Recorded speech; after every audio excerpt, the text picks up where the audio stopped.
Oh man, welcome back. Good afternoon, people. Welcome back to the Best of Seven Sports Talk. Y'all already know the vibes. Seven Mitchell in the building. Mr. Mumbles also in the building day after Christmas. Got a What couple up? couple things to talk about in the NBA. Mumbles, what's happening, fam? Nothing. Just good. Just good. Yep. It was an interesting Christmas games and stuff, but Oh my God, who you telling? Who you telling? What was your favorite game last night or yesterday as a whole? I kind of like the Brooklyn Boston. What you think about KD and Kyrie, man? I mean, I know it's only two games in the year, but that team looking pretty good. Are they really somebody serious that people got to watch for when it comes to the playoffs and all that? Yeah. Right. Like so far, 2 games, but I think they are trying to show that they're the team to beat in the East. Like they're showing like some high level of dominance and stuff, and they seem to be gelling together enough that they're going to be a problem. Like it might be that individually their skills are just high enough that they don't need to worry about gelling. But Right. we'll see as time goes by. But as of right now, they're looking to be. They look like they're a serious problem. Like I know that first game was crazy, but they played Golden State, so I wasn't really jumping off of the band, jumping all crazy because they beat Golden State up. But Boston is a real team that you definitely got to put respect on. Now, I don't believe Kemba Walker played yesterday. You know what I'm saying? So that's key. That things could have shifted different if Kemba was healthy. But beating Boston, beating Golden State, KD coming back off of the injury, Steve Nash is being his first actual coaching opportunity. They definitely look to be dangerous, man. I'm not even gonna lie, even in the first couple games. yeah, and it's not even like the games have been close or thing or you're not seeing a lot of glaring weaknesses amongst them as of yet. Yeah. It's not like they look to be pretty solid. Like, And even Kevin Durant, we're seeing glimpses of Kevin Durant, you know what I mean, at his greatest, scoring 16 a quarter, 18 a quarter. Like he getting buckets. He's still a walking bucket. yeah, he's showing that like think about because he's been out. He was out for a whole season and stuff, and he's coming right back in, and he's like dominating, like almost scoring at will, and I don't know who's going to be able to stop him. Now, I didn't see the first game between Miami and New Orleans. Did you catch the Pelicans Heat game? Bits of it and stuff, and then of course I watched clips of it. But that was it. I watched like I think like the first half of it, and then I had to go do something. But um, Miami was like they they were they were pretty good. Like I watched, like I said, like the first half, and they were first quarter. It looked like it might have been a competitive game. Yeah, they was only up by three on New Orleans, 29-26 after the first. Yeah, and then after the first quarter, then it was like um, I thought it was more of the Pelicans that um, did not really play well. Like As a whole, yeah, like they didn't play well. They weren't like Zion was the only one that was really playing. yeah, Zion had 32 points. He was pretty efficient, shooting 11 for 20. Ingram definitely has improved big time. I think the thing really that got New Orleans off track was all those three pointers that Duncan Robinson had. I think he had like six threes in the first quarter, first half, or something like that. Like that kind of got Miami going off the top, and they never really turned around. I think New Orleans won the third quarter, but the second quarter and the fourth quarter, Miami clearly was had their foot on the gas. And like there was a lot of opportunity. Like they they could have used what's it called? They could have used Zion. Like Zion could have scored more points. They could have used him more, and they could have used him better. Because, in all honesty, they weren't really able to stop him too easily. Right. Like they could have just kept on feeding him. They could have kept on feeding him for the whole game, and it would have been a true problem. That's a fact. What about the second game? It was the Warriors and the Bucks. Now the Bucks beat up on Golden State. This is the second straight game Golden State got beat up on. I think, if I'm not mistaken, Golden State in their first two games have lost by a total of like 66 points. Yeah, like it was one of those, like it shouldn't even have, like Golden State is starting to look like, to the point where they're not like, the NBA teams that you almost wonder if they should be in the NBA at right now. They look like G League. It looked like G League all day. Let's keep it real. Like outside of Steph Curry, those guys look like a bunch of G League players. Yeah, like the rookie Wiseman, he'll come into his own. Being a man, but not over. Guys at you. But I'm gonna say this though. I will say this, being objective about Golden State. I honestly feel like those days is over. That dynasty, that run is over. But Draymond didn't play. Steph is coming back. They have no Klay Thompson. And for what it's worth, they lost to Brooklyn and Milwaukee. You know what I'm saying? In the first two games. So they can't really beat up on themselves. They couldn't have been expected to beat Kevin Durant, Kyrie, and then turn around and beat, Giannis. You know what I'm saying? Even though Steph and Giannis has been the MVP, I think, for the last 4 years or something like that. So I'm not putting that much stock into these two losses for Golden State. But like you said, Mumbles, like they just don't even have any chemistry. They're not even playing well. I'm watching Kelly Oubre shooting over like three people while Steph and people just wide open waiting for the ball. Like that's not Golden State basketball. And I just don't know how long this is going to play out. Because even when Steph Curry is doing well and playing well, he doesn't have any weapons to, like, the whole, when you're going to triple team on him and stuff, where he'd normally have Klay Thompson who can shoot, he doesn't really have any secondary weapons to go to. So you can literally triple team, double team him, and triple team him and not have any fear. And that's one of Steph Curry's biggest advantages, is being able to, even though he's a point guard, being able to play off the ball. Like you could have Klay Thompson bringing the ball up the floor. Steph would be running around, catching the ball, shooting from anywhere. Like he now has to pretty much be a floor general, bring the ball up the floor, find ways to get open, get other people open. I mean, this is a two-time MVP, so it is what it is. But, they're putting a lot of responsibility on Steph, man, and I just don't even see where to help at. Now, you look at the other side of the court, Milwaukee, we talk about Giannis. Chris Middleton was the one that went off last night, 31 points, 10 for 15. He was 5 for 5 from the free throw line.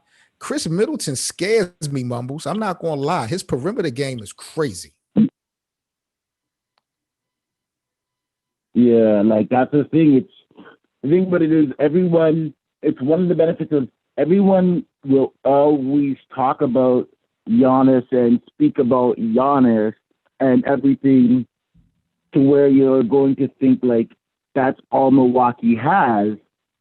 But no, they actually do have a lot of weapons that you're going to have to deal with. So even if you maybe have somebody that can slow down Giannis, like there's other factors that you have to deal with. There's definitely other factors, because yesterday, Dante DiVincenzo, DJ Augustine, they both had 13 points for Milwaukee. Drew Holiday, he had 12 points. Bobby Portis, he had 10 points and was playing, good defense, making his presence known physically in the paint. And like I said, Chris Middleton dropping 31. Them guys got a lot of weapons, man. But again, Mumbles, what happens in the postseason? We've watched Milwaukee fold 2 years in a row. Now, last year, Giannis did get hurt in the bubble, but Middleton, them guys froze up. And then the year before that, Giannis froze up. So it's like them guys can play ball in the regular season, but when it count, because we rate off of championships and rings. And it's like, what are you Yeah, going to do in the postseason? And that's I'm gonna always have questions about Milwaukee until they're able to seal a deal and at least make it to the finals. it's not because the thing about it is that they even though they have other weapons other than Giannis, it is a factor of is Giannis going to be that franchise player and the franchise player who in the playoffs is able to dominate. And if he can become that, it's the next level thing. It's like with Toronto, we had a great franchise player with DeMar DeRozan, Right. except he wasn't, as much as I love DeMar, he was not able to be the franchise in the playoffs. We got Kawhi, who was able to be the franchise in the playoffs, and everybody else was able to step up around him. Like Giannis, like if he gets hurt or is not stepping up in the playoffs, they're gonna literally need to just. I would literally get rid of him and have to start someone new around him. This is the best of seven sports talk. Seven Mitchell, Mr. Mumbles in the building. You guys want to call up? Let us know what y'all thought about the games yesterday. The phone lines are open 929-436-2866. We live streaming from our T7M Radio YouTube channel as well. Appreciate everybody that's in the live chat. Good seven in the building. Black Sheep, Killer Chef. Killer Chef said Giannis is James Harden of the East. What you think about that?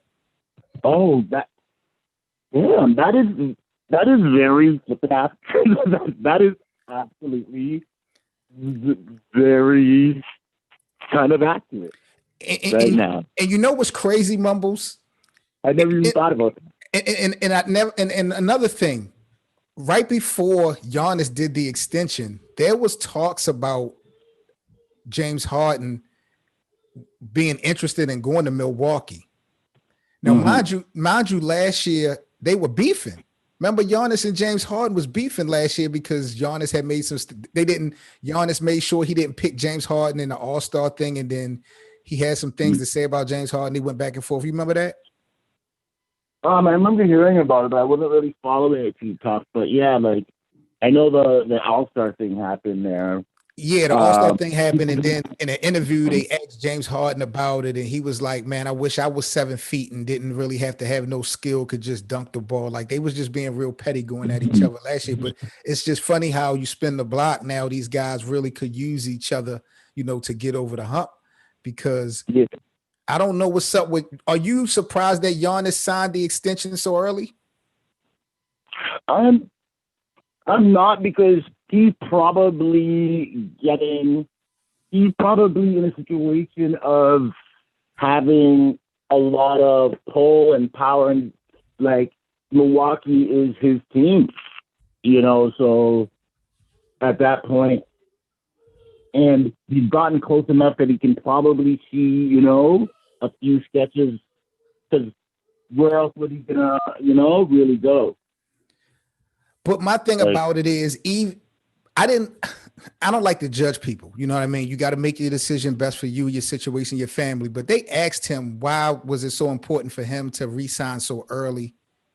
His excuse or his reason was because he didn't want his teammates, he didn't want his coaches to be bombarded with free agency questions about, is Giannis going to stay or is Giannis leaving after every game that they might lose next year? Like, I kind of respect that, but who in their right mind is going to pretty much risk millions and millions and millions of dollars in free agency just because of your teammates or coaches may possibly have to answer those stupid questions? They can just say no comment because they really don't know. So I thought Giannis was kind of copping out with that excuse.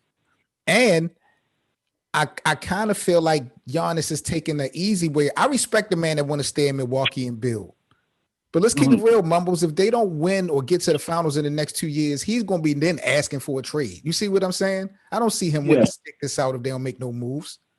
So it's like he Mm. can't.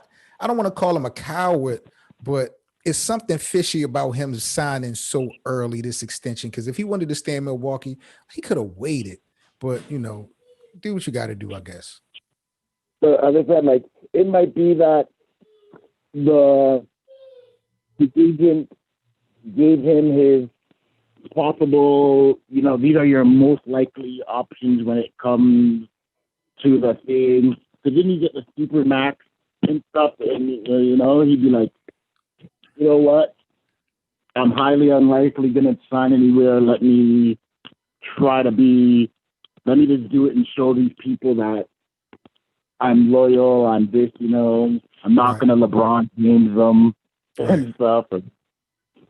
But because I know there was talk like supposedly with a lot of the trade signings and stuff like that, like supposedly next year, like Toronto had a goal of trying to. They're saying that they have to totally revamp their plan. Toronto was going to try to sign him if he made it to free agency and stuff. So, like, he might have looked at that and been like, looked at his options and been like, well, I'm not going to go there. I'm not going to go there. I'm not, right. I and just thought like, Giannis' best bet was to go to Golden State. If we were going to talk about Golden State redeeming themselves, getting back into that dynasty mode, they didn't have Kevin Durant. I felt like Giannis would definitely fit perfectly there, or possibly in Miami. He signed the extension. It is a max deal, so he probably could have got more from Milwaukee than any other team. So you're right about that. Now in the chat, my guy Killer Chef said Milwaukee should try to go get Bradley Beal or your man Kawhi Leonard. Well, now I'm not gonna say your man Kawhi, but he said the yeah, Milwaukee should go get Bradley Beal or possibly Kawhi to play with Giannis. I don't even know what their books is like if they even able to afford another max player. yeah, I don't know.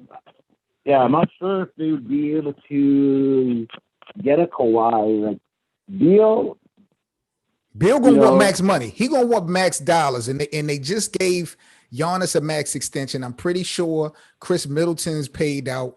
The Drew Holiday trade, I'm not sure what his contract is. But I gotta look at. I'm not sure if they could afford that. To be honest, Killer Chef.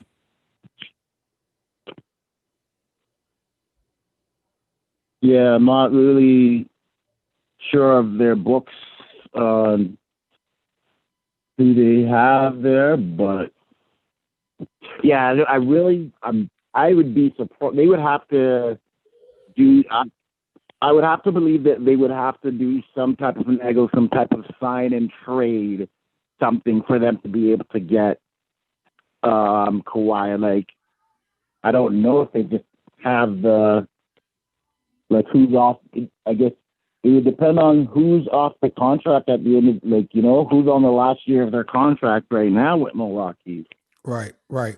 My brother Good Seven in the chat, he said, Bradley Beal would definitely be a good fit with the Bucks. But I guess at this point, it depends on when Bradley Beal come.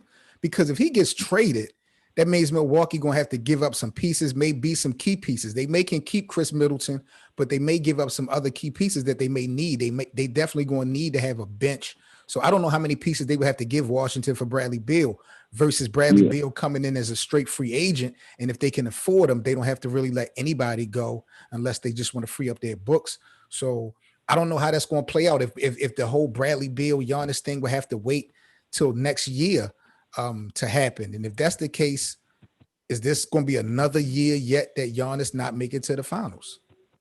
yeah, that's what I'm saying. Because like he's like they'll of course make playoffs. Of course they'll be competitive, but as they're playing, as the team they're playing right now, are they able to beat Brooklyn? Are they,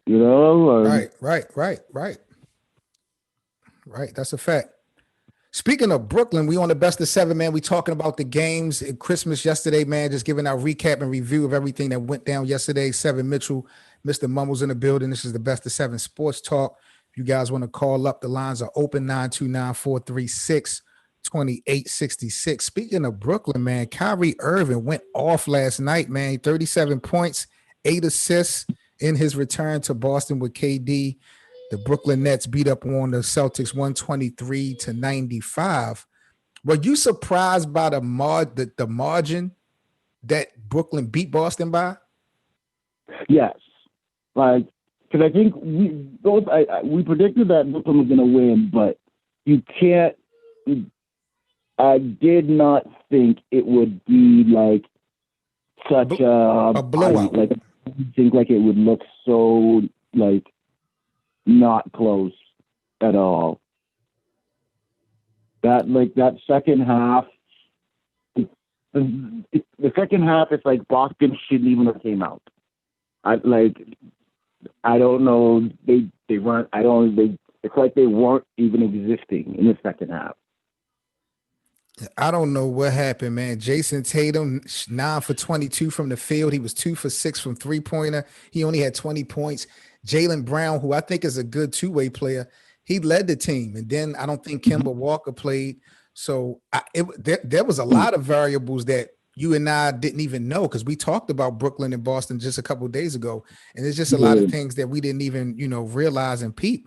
I definitely was surprised too, man, because after the first quarter, Brooklyn took off like it was ridiculous. I'm trying to find KD numbers. KD, 33 minutes, 9 for 16. He was 3 for 4 from 3. He had 29 points. So KD is back on this shit. Yeah. Yeah. He's really he's back on a level. And I don't think he had the best first quarter. And then I think he kind of pulled in a lot and blew it away and stuff like that. So it's he's back on a really high level. Right. And I'll be honest, watching the first two games, I think that he's only really good. The scary part about it is I think KD is only going to get better.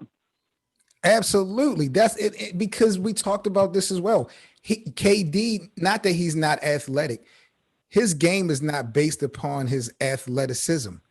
KD can he got a 7-foot wingspan. He can pull up from 30. He 6'10". He don't have to drive to the basket and dunk the ball or score. He just a walking bucket, can shoot from anywhere. So as long as he can stay healthy, man, it's up for Brooklyn. Yeah, they had they had a lot, they had what, 5 players in double figures, and so it's the thing about it is, so it's not even it's just all KD and Kyrie doing all the work and stuff. It's getting spread out of the whole team doing well, which is scary as hell. It'd be good if it was just the two of them, and then you just, plan around that. But, then you have Harris, And I'm gonna give Steve Nash some props too, Mumbles, because remember, James Harden talked about wanting to come to Brooklyn. And if that was going to happen, they was probably going to have to trade damn near half that team in order to, to pull off that trade. So I'm wondering how Spencer Dinwiddie and some of these guys are feeling right now, knowing that they really are kind of pawns or pieces that they could have just been, gone. This is a business. That's how the game go. But you remember in LA when they first attempted to get Anthony Davis to the Lakers and it fell through. But it leaked out that Lonzo Ball and all these other guys was in the trade discussions, and they just didn't have that chemistry no more once they found out that they was up for being traded. I'm surprised Brooklyn is not showing that energy right now. So I credit Steve Nash for keeping that chemistry together. Yeah, it looks like it. I feel like that is because that's great. That is the one thing that can end up hurting Brooklyn's chances on if there's any infighting or chemistry issues, or if Because remember, yeah, Steve Nash is a new coach. If like if you make any like coaching discrepancies, Right. like that's the best chance that teams have to be able to compete. Let's talk about my Lakers. Let's talk some prime time. Let's get into it, man. Let's talk about how King James moved into number 2 all-time scoring on Christmas games, right behind Kobe Bryant.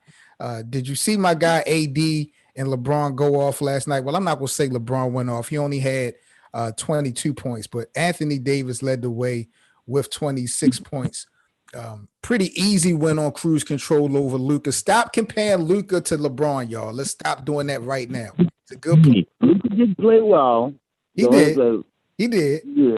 I'm tired of the comparisons, though. I'm really, it's really disrespectful to me, and it's disrespectful to LeBron because Luka hasn't won anything. Yeah. But how old is Luka now? So they keep trying to.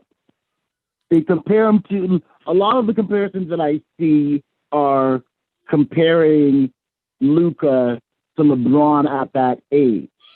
Yeah, I've seen that, but I don't like that either because even though basketball wise, Luka is doing great things with the second and third year. Luka didn't have the pressure coming into the NBA like LeBron James did. The world has been following LeBron since before high school. Yeah. Luka wasn't followed at that type of impact like that throughout his teenage years like that. More experience because like when we like playing like pro ball in Europe and stuff, or like grown man ball in Europe for years. Yeah, he's definitely battle tested. I don't want to take nothing away from Luka, but when we talk about the NBA being the number 1 league when it comes to basketball, NBA scouts and recruits, everybody was looking at LeBron from day one. I don't think people was on Luka like that. And to be real, I really don't want to make this a racial conversation, but it just seems like they always try to bring this great white hype person. Like they always got to have one token white person in the NBA that's shining. Luka's dope. Yeah, they don't want the NBA to look like it's only black guys can be successful. So when you have the one white guy that can look like he can compete with because if you look at who are the elite players in the last how many years? 50. It's always black. Besides Larry Bird, Larry Bird, well respected. Chris Muller. I'm not saying that there's not white guys that shouldn't be respected, legends and all that. But all this Kristaps Porzingis and Jason Williams and Luka and like, come on, man. Cut it out. Just cut it out. Slow your roll a little bit. There's usually only like one real dominant, like white guy, so they have to give him a little bit of a shine. Yeah, I get it. I kind of get it. But just why do you have to put LeBron James' name in it? Like find somebody else. Compare him to Larry Bird all day and all night. Don't compare him to LeBron James. I don't care what his potential is off of these first few years. Like, please. LeBron took the weak Cavaliers to the finals in 4 years. I don't see Luka taking Dallas to the finals in the next 2 years. And the Dallas team he playing with is better than that team LeBron took to the finals. Please. Especially in the West, because you've got way too many people that are like you have actual teams that are a lot better than you. So they folded. Dallas folded. They could have made this a better game to me. They didn't have nobody that even looked like they was ready to help Luka last night, especially in the second half. Very true. Yeah, I'm glad LA, coming off of that loss to the Clippers, LeBron looked like he didn't have his legs at all in game 1. He was 7 for 17 shooting from the floor. AD, he didn't look like the same AD. I told you I wasn't real happy with Montrezl Harrell, and we also talked, oh my God, about Marc Gasol. Lord have mercy. Let me see before we get into this Clippers game. Let me just check Marc Gasol's stats from this win last night. Even though the Lakers got the win, Marc Gasol, Marc Gasol last night. Let me see if I can. Wow, he played 20 minutes, 0 for 1 from the field, 0 for 1 from 3, 9 rebounds, and 2 points. So Marc Gasol in 2 games have only scored 2 points. I will be honest. Even like the way he plays out, even Marc Gasol, like when he's playing well, like he's not anymore going to be the biggest offensive threat. I think he's not like he'll get you some good boards. He will play smart kind of basketball. It's going to be rare that the points are going to be big. I understand that. I understand that totally. But we're talking about a seven. We're talking about a 7'1", 255-pound big man playing in the middle. I don't care about you scoring 20, 30 points a game. I definitely expect you as being a big man to score more than 2 points in 2 games, especially going against Dallas and the Clippers. The Clippers don't even have that much presence in the paint. That's why they picked up Ibaka, because they were small. So facing Ibaka and Dallas last night with no Porzingis, you only scored 2 points. That's ridiculous. They need to trade Marc Gasol for a bag of chips. Unbelievable, man. That is crazy. This is not the team, Mumbles, that I see the Lakers going into the playoffs with. How are you starting like what Marc Gasol in the playoffs will give you is he's not going to make mistakes. I don't want him. I don't want him playing. I don't want him playing. I think Marc Gasol, when he helped y'all win that championship, that was it. When y'all won the championship, everything it was just like Space Jams when their powers got taken out. Like when y'all won the chip, all Marc Gasol powers was gone. It's a wrap. They can trade him. I'm done with him, man. I can't take it. Good Seven say Gasol is playing JaVale's role from last year, but JaVale McGee, Dwight Howard, they're going to give me more than 2 points in 2 games, unless they're just not playing. If they're not playing, then okay. JaVale McGee's not a high scorer, but Marc Gasol not even running up and down the court like he's slow. Mm-hmm.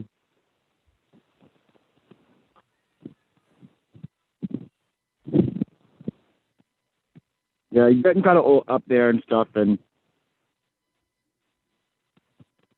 but he only but he was 0 for 1, so it's not like he's getting the ball.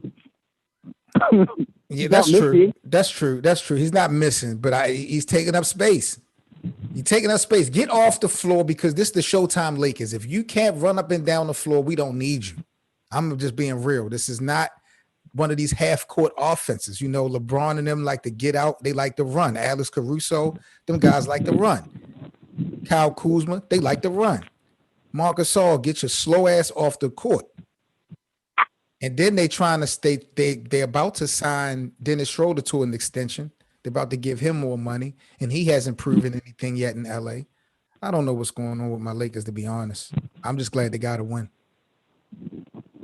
And a dominant win too. It's not like it was anything close against a playoff team. Because they keep comparing this Luka. They keep putting Luka up on this pedestal, man. I don't like it. I'm sorry. Call me a hater. I think Luka needs like another dominant player. In addition to Porzingis, maybe like he might need to have like a big 3, or at least a 2.5. Okay. Because he's good, but I don't know if he take it, good enough to take what they have to something big, like to a play. Like to be a championship team, like Right. playoff team that's gonna right now, like they're a playoff team that's gonna like lose in the second round. Did you see the game late last night? Did you see the last game? Because I refuse to stay up late just to watch the Clippers game. But did you watch the Clippers game last night? I watched like the highlights of it. Oh my God, man! Kawhi Leonard, a bloody Kawhi Leonard, was forced from the Clippers game last night, playing the Denver Nuggets in the fourth quarter after a collision with his teammate. He got 8 stitches. He had to have. He was real bloody, man. Every blood was everywhere. Serge Ibaka. That's that Toronto connection, man. What y'all got going on? He's like, hey, you left us. Yeah. So, no, but he left when he left. I think the Clippers was up 108-97. He had 21.7 assists and 5 boards and 4 steals in 30 minutes. So Kawhi was playing good before this happened. Yeah, there was no answer for the when Kawhi was in. I think when Kawhi came out and stuff like that, it did show a weakness of when Kawhi came out. Like, so if he gets like injured or something, who's going to step up? The Clippers might be in a little bit of trouble. Because Paul George only had 23. He led the way yet last night, but he only had 23 last night. He had 33 in game 1 versus the Lakers. And he shot 8 for 14 from the field. Yeah, like I don't know, like sometimes I wonder if like Paul George was more hype than like where they wanted to rank him and stuff like that. Sometimes I question. Paul George is overrated to me. Dwayne Wade is overrated to. Dwayne Wade is the most overrated player in the NBA. You want to ask me? I'm gonna keep it real. That's a whole nother conversation though. But it's a handful of these guys that are definitely overrated. Paul George is one of them. I mean, all time overrated. Like, the thing about it is that it's hard to put Dwayne Wade as overrated because he has the awards and the wins to back him, back him up. With who though? But with who though? That's my thing. He won with Shaq and he won with LeBron. When he didn't have either one of those guys, he didn't even sniff the finals. But he won, but he was the MVP. He was the finals MVP in 2006. That's true. Of the finals. You can say he was the reason they beat Dallas. But as far as that whole season, as far as getting there to that point, if they didn't pick up Shaq, they wouldn't have been in no finals. And then when LeBron come, they sit up there and say Dwayne Wade taught LeBron how to win. How? He didn't win anything after Shaq left. He wasn't even making the playoffs. He needed LeBron just as much as LeBron needed him to win another ring. Dwayne Wade would have never, ever, ever won a second championship if it wasn't for LeBron James. That's a fact. Yeah. Because even when LeBron came the first year, they didn't win. Dwayne Wade in his career has never, ever went through a year being the best 2 guard. He's never even had a seat. I don't think he has no MVPs. I don't think he has no regular season MVPs. He's never went through a season of being the best 2 guard in the NBA. He's always going to be behind Kobe. You know what I'm saying? He got drafted in Miami in 2003. They went to the Eastern Conference Finals in 2005 when they got Shaq. They lost in the Eastern Conference Finals. Then the next year they won it, having Shaq. They won it. He was the Finals MVP. Then after that, Dwayne Wade ain't see no finals or nowhere near the finals no more until LeBron came. But they talk about Dwayne Wade is just so great. Like, he's a great player, but he overrated to me. For them to say that he helped LeBron James win or taught him how to win is so disrespectful to me. It's just blasphemous to me. To be honest. This is the best of seven sports talk. We about to get up out of here. Another dope show. Me, myself, Seven Mitchell, my guy, Mr. Mumbles. We definitely appreciate everybody out there. Salute to all of y'all that was in the live chat. Drama Tech in the building. Drama Tech said it was Kobe, LeBron, T-Mac, etc. Yeah, I forgot about T-Mac being that two guard. That's a fact. Because Dad said that's not slander D Wade. But I'm telling you, we're going to have this conversation, Seven. I'm telling you, we're going to have this conversation one of these days soon about D Wade being overrated. Because I promise you, I got a lot of holes I can poke in the story. I'm going to keep it real. Have that conversation on that not anything. Absolutely. Well, salute to y'all, man. I hope everybody had a dope Christmas. I hope y'all have a dope weekend as well. Hope y'all stay safe. Mumbles and myself will be back at y'all next week with another edition of the Best of Seven. Make sure y'all like, comment, and subscribe. And make sure that y'all check out the full podcast available, Best of Seven Sports Talk on Spotify as well as iTunes. Killer Chef, Good Seven, Drama Tech. Y'all stay safe. Mr. Mumbles, my guy, stay safe. I'm Seven Mitchell, man. This is the Best of Seven Sports.